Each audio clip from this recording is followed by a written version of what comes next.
Bismillahirrahmanirrahim. Assalamualaikum warahmatullahi wabarakatuh. Kembali lagi bersama saya Vera Yulia Pratiwi.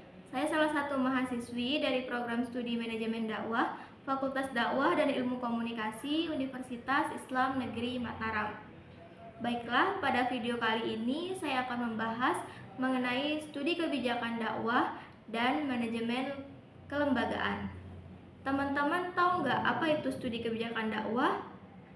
Kalau belum, mari sama-sama simak sedikit penjelasan dari saya mengenai studi kebijakan dakwah. Studi kebijakan dakwah dan manajemen kelembagaan merupakan dua aspek penting dalam upaya menyebarkan ajaran Islam secara efektif dan berkelanjutan.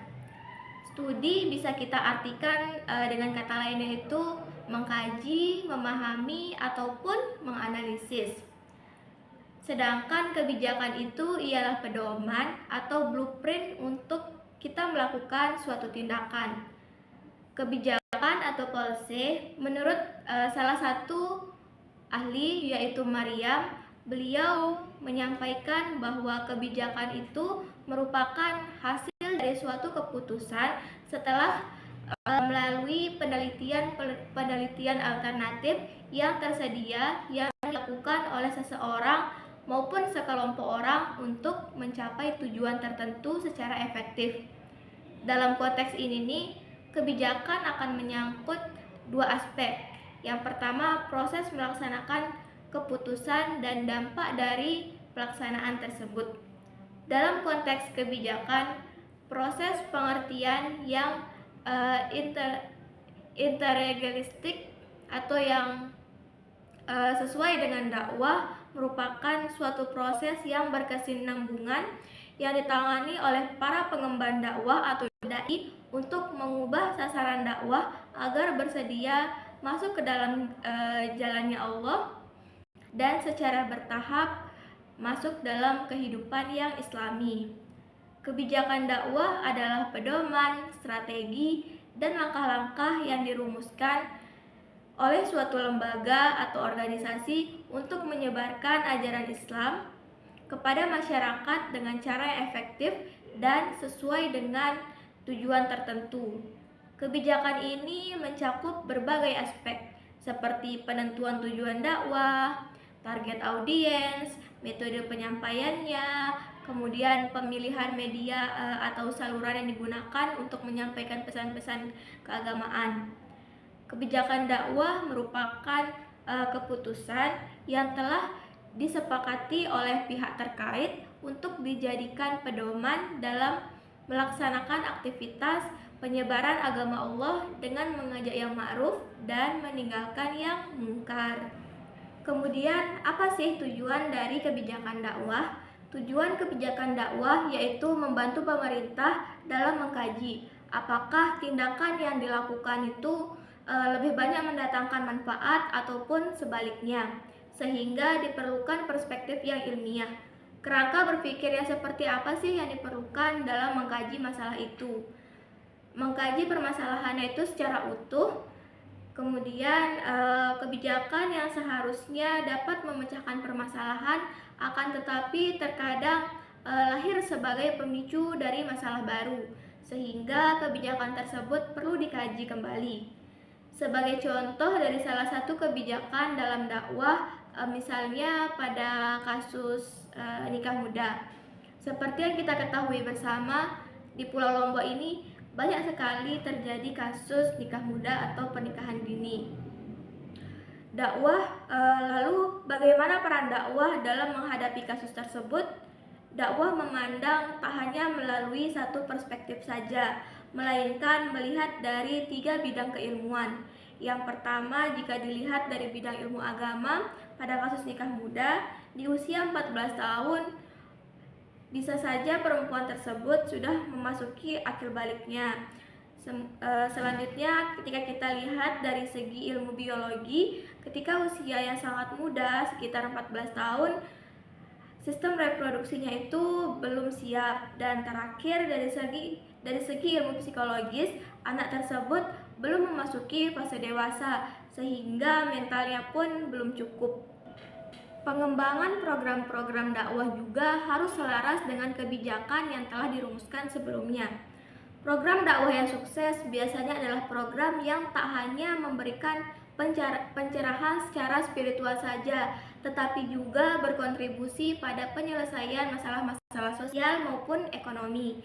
Contohnya, program pemberdayaan ekonomi umat yang berbasis syariah, pendidikan Islam yang disesuaikan dengan kebutuhan zaman, serta layanan sosial seperti klinik kesehatan ataupun bank makanan.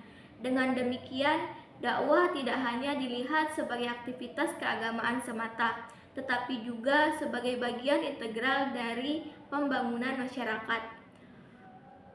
Peter Drucker atau Bapak Manajemen Modern berpendapat bahwa manajemen kelembagaan adalah proses mengarahkan dan mengendalikan organisasi untuk mencapai tujuan yang telah ditetapkan.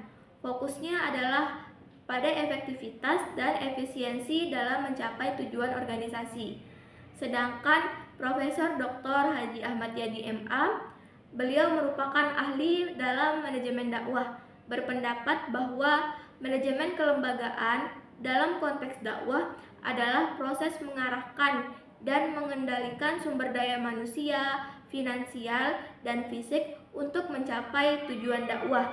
Fokusnya adalah pada efektivitas dan efisiensi dalam menjalankan program dakwah yang berdampak positif bagi masyarakat.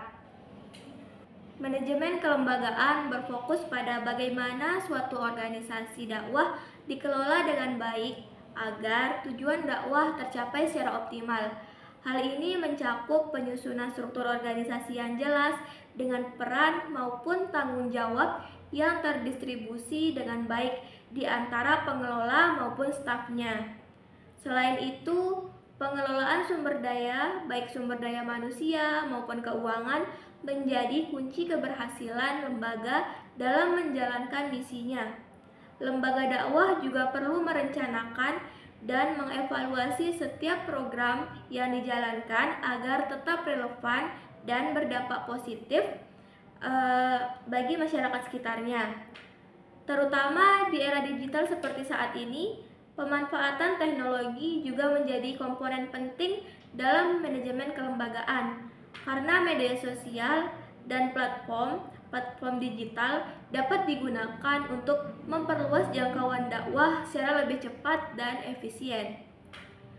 Kebijakan studi dakwah dan manajemen kelembagaan perlu dilakukan dengan langkah-langkah yang jelas agar program dakwah itu dapat berjalan secara efektif dan lembaga bisa berkembang. Yang pertama, penting untuk merumuskan visi dan misi yang jelas, sehingga semua kegiatan dakwah dan pengelolaan lembaga dia itu punya arah yang pasti, mau dibawa kemana sih lembaga dakwahnya ini. Kemudian lembaga dakwah ini perlu dia menyusun kurikulum dakwah yang relevan atau yang sesuai atau yang mirip-mirip lah, agar materi yang disampaikan sesuai dengan kebutuhan masyarakat dan kondisi terkini. Jadi pada saat dia penyusunan kurikulum dakwahnya itu, materi-materi yang akan disampaikan itu diusahakan untuk relevan atau sesuai dengan kondisi masyarakat yang menjadi sasaran mereka. Studi kebijakan dakwah dan manajemen kelembagaan, kedua hal ini memiliki hubungan yang mendukung dalam upaya menyebarkan ajaran Islam secara efektif dan berkelanjutan. Di sini posisi kebijakan dakwah itu merumuskan tujuan, sasaran, dan strategi dakwah, seperti metode apa yang digunakan, program apa yang ingin dikembangkan, serta siapa yang menjadi target dalam dakwah. Kebijakan ini dia memberikan arah dan visi kepada lembaga dakwah agar pesan Islam dapat disampaikan sesuai dengan konteks sosial masyarakat. Jika kita lihat di sisi lainnya, manajemen kelembagaan ini Apa sih perannya? Manajemen kelembagaan berperan dalam memastikan bahwa kebijakan dakwah tersebut dapat dijalankan dengan baik. Melalui manajemen kelembagaan, lembaga dakwah itu bisa dia mengelola sumber daya manusianya ataupun keuangannya, bisa juga infrastrukturnya, serta menyusun struktur organisasi yang efektif. Manajemen ini juga bertanggung jawab dalam merencanakan, mengimplementasikan, dan mengevaluasi program dakwah untuk memastikan pencapaian dari tujuannya tersebut. Singkatnya itu gini, kalau kebijakan dakwah itu dia memberikan kerangka strategis, sedangkan manajemen kelembagaan itu dia tuh menjaga supaya pelaksanaannya itu teratur, efisien, dan sesuai dengan tujuan yang telah ditetapkan, sehingga kedua hal ini tuh bekerja sama untuk mencapai misi dakwah secara lebih efektif. Jadi bagaimana teman-teman? Sudah tahu kan apa itu studi kebijakan dakwah dan manajemen kelembagaan. Jadi kedua hal ini mereka saling memiliki keterkaitan antara studi kebijakan dakwah ataupun manajemen kelembagaan. Mereka mempunyai peranan masing-masing yang pada dasarnya bertujuan untuk menjaga supaya dakwah tersebut dapat tersampaikan secara lebih efektif. Mungkin hanya sekian yang bisa saya sampaikan. Kurang dan lebihnya saya mohon maaf. Wallahu a'lam bishawab. Wassalamualaikum warahmatullahi wabarakatuh.